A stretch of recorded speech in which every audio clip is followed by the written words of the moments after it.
Next up, we're going to be fitting the steering stem back on the bike. Welcome back! I know it's been a while since I've uploaded any videos on this particular project. Just a reminder, we're trying to restore an RZ250 two-stroke from Yamaha, 1986 model in Australia. Yeah, let's cut straight back into the video where we left off, and we're going to cover just reassembling the front end onto the frame. So that's mainly around the steering head bearings.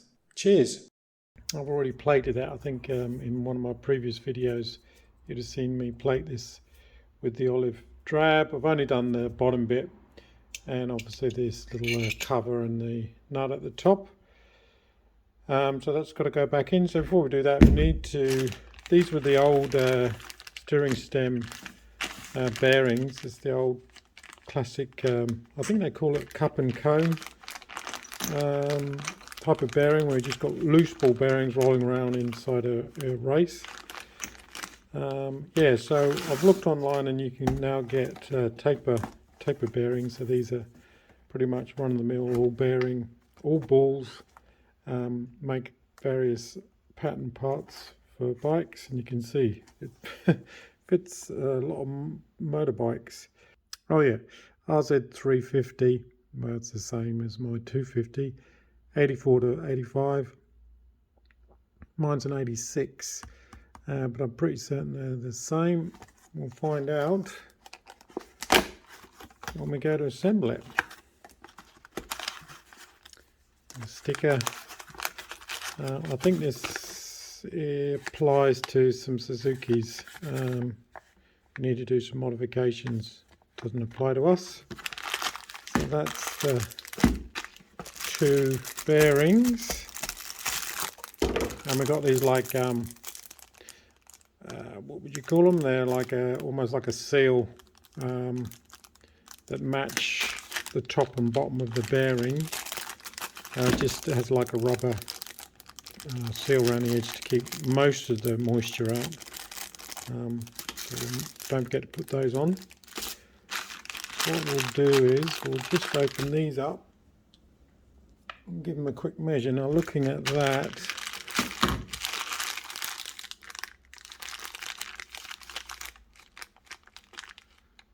.3509, 35, so that in theory is the bigger of the two, so that'll be the bottom one.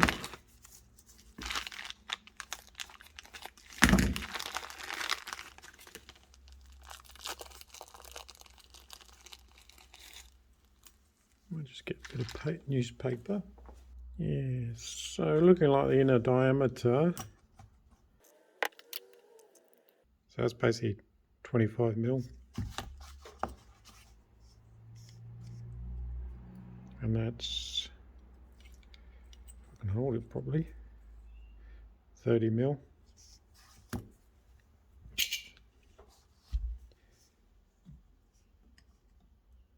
And that's, you can't see that very well, that's 30 mil, so that would be the bottom one.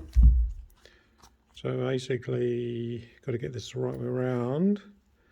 So that ring will go up in the steering stem tube. Likewise this one goes on the top, and then smaller diameter should fit, yeah, so 25 mil again. So hopefully all I'm worried about is the depth. There's not too much depth on the whole thing.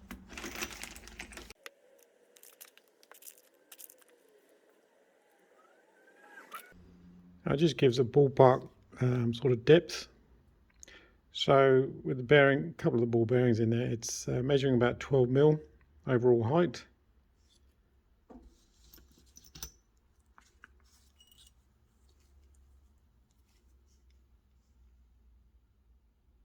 And this is measuring about, it's difficult to say because the way the bearings work,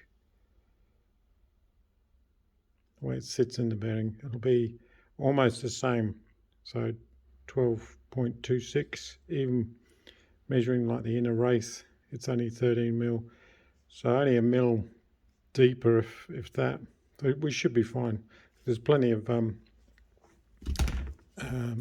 adjustment on the thread to allow for a little bit of variation in the height, but I think we'll be fine.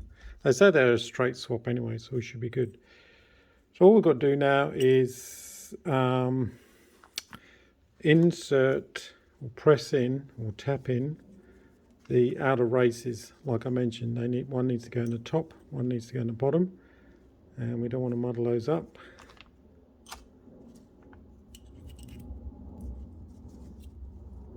So that goes like that, yep. So I'll put the bottom one in first. No, I'll put the top one in first. So we'll come over to the bike and show you. Basically, you just need to tap that in. Just a light press fit, he says. So when I sprayed this up, I masked where the bearing face sits, because you don't really want paint. Well, you definitely don't want paint inside where the bearing's going to fit, because it just won't allow the bearing face to sit properly. But even so, there's still a bit of gunk, old grease and stuff, which I'm going to just scrape out, make sure that's nice and clean, and it's all bare metal all the way around. I might just run a little wire brush through, and then we'll repeat from underneath, which I won't bother showing, and then we're ready just to tap that race in. So I've cleaned up the bearing face as much as I can. And we've got a new race that will go in, and like I say, it's a relatively snug fit, but nothing crazy. People can put them in freezers, the bearings in freezer overnight and all that sort of stuff, and yeah, it drops the temperature, and sometimes it can just drop in without tapping it, but it's too much of a flaff. And what I normally do is use the old bearing upside down and just use that to tap the new one in place.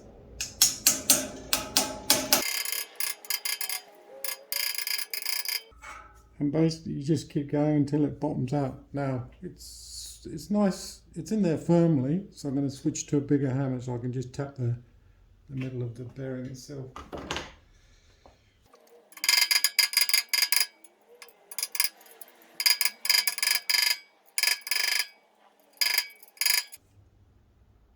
So that's bottomed out now.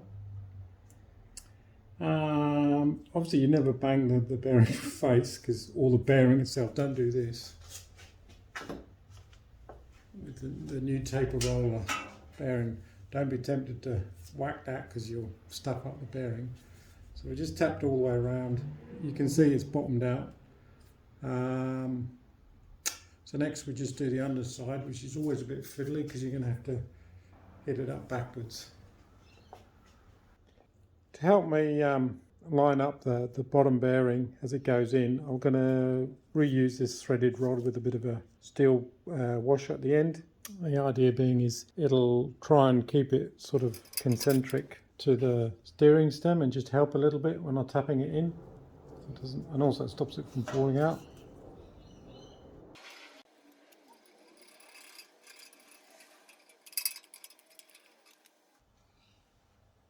So I'll just tighten it up and give it a tap every now and again. In fact, I think it's just pulled it up.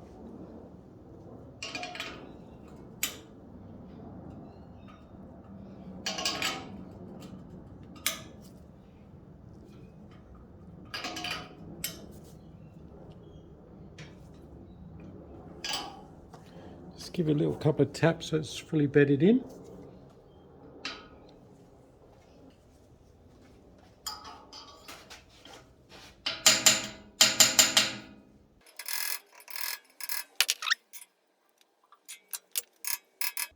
The more you can sort of preload the bearings into the head stem, the better it is, because no matter what happens, when the bike is ridden on the road, the vibrations will cause the head bearing to sort of settle in, and you'll need to readjust them, say after 50 k's or 50 miles. It's just the way head bearings work. They sort of settle back in after time. So by bolting it together like this, we're sort of preloading it as much as we can, because you'd never do up the bearings this tight when we put the actual bearings in place. It's just pulling those shells, the bearing shells, as hard as we can against the face of the stem.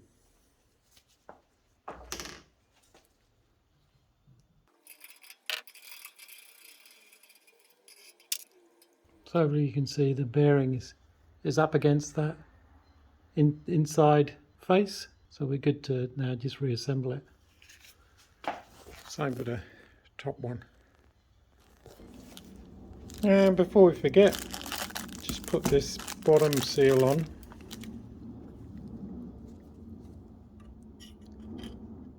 Because I always tend to forget this has to go on first before you push on the bearing. So that'll go on there, and just like I say, act like a rubber seal. The next thing we need to do is, even though these have got like a very light machine oil on them, we've got to grease them up. And actually there is a little bit of an art to greasing some bearings. You need to, what they call, massage the grease right in there. I'll show you what I mean. This is the grease I tend to use on most motorbikes. It's quite good because it's, and even though grease is water repellent, this one is waterproof. It's less likely to wash away, but generally greases are greases. This is a low speed bearing. It would never, you're only rotating it a few angles.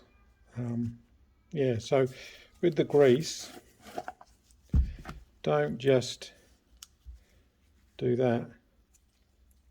Spin it around a bit and think that's it. It's not. You need to grab a little bit and squish it, like I say, massage it in around the bearing. You'd be surprised how much it actually consumes. And you keep doing this. It takes a while until it doesn't take any more and it's just coming out the edges.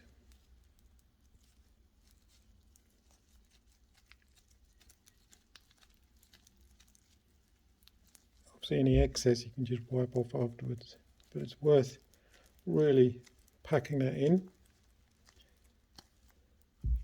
so there isn't any voids in there, which could, and it prevents the corrosion. It's when you have little voids, it's the problem. Air gets in and just the moisture, and you'll start to get pitting. So I think that's pretty good.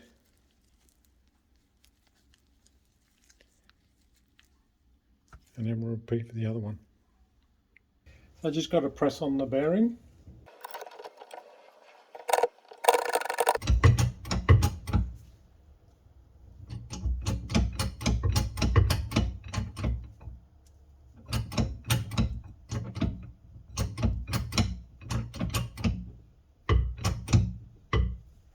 Easy.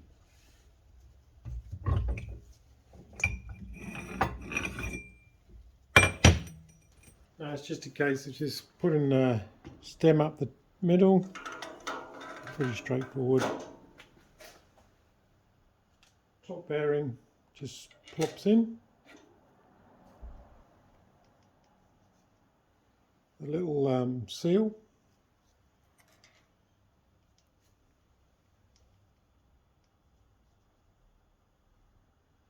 I suppose this is like a dust cover.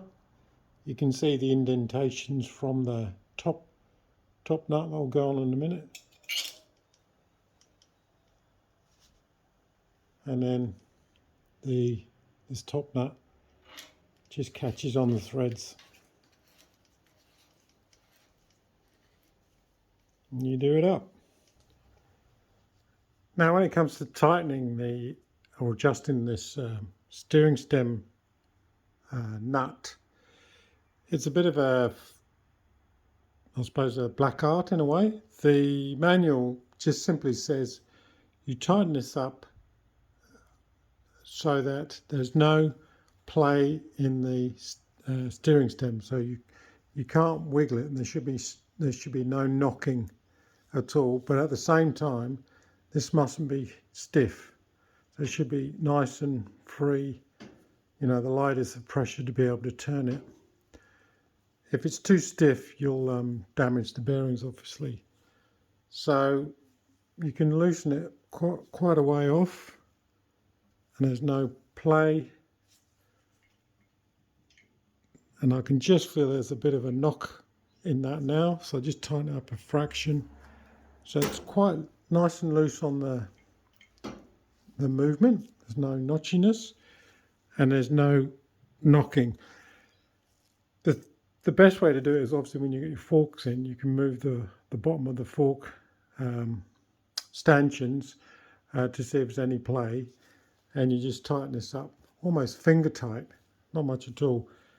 You can do that when the top yoke, when the upper yoke, we'll put that on, assemble the whole thing, and all you do is you just loosen the top bolt a little bit, and then you can get in here with a C-spanner and just only a fraction of a degree tighten up, see if there's any play left. If there isn't, leave it, and then torque up the top bolt.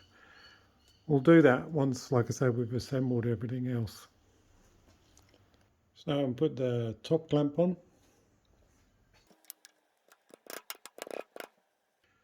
I'm just going to line it up with top edge, but we'll just drop the forks now on top of the steering stem. So that lines up with the steering stem, hopefully. I'll just put a bit of grease around that. So that's all down. Top bolt. I nickel plated this so you get shiny silver, and then use the black chromate. It's come up quite well. So it's not black spray paint, it's just a black chromate. Just as an experiment. So this is 60 foot-pounds, which is quite a lot. But yep, that's what the manual says. That's that. Now we can just check the fork heights are exactly the same, and then we'll nip up the top pinch bolts.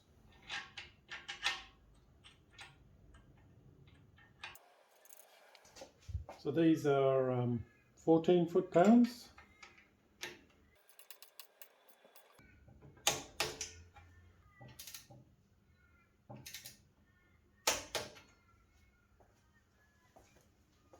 And same for the bottom.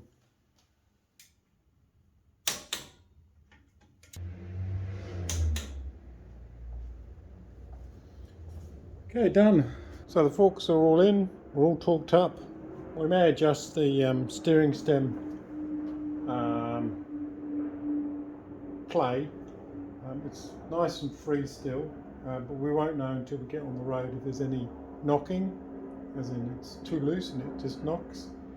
But what we'll do next is, we'll get the front wheel in, and then we can clamp it up on the stand, and then it'll make the bike a lot more stable. We'll get the front wheel in, then we'll get the centre stand back on, side stand, and then we'll attack the rear suspension.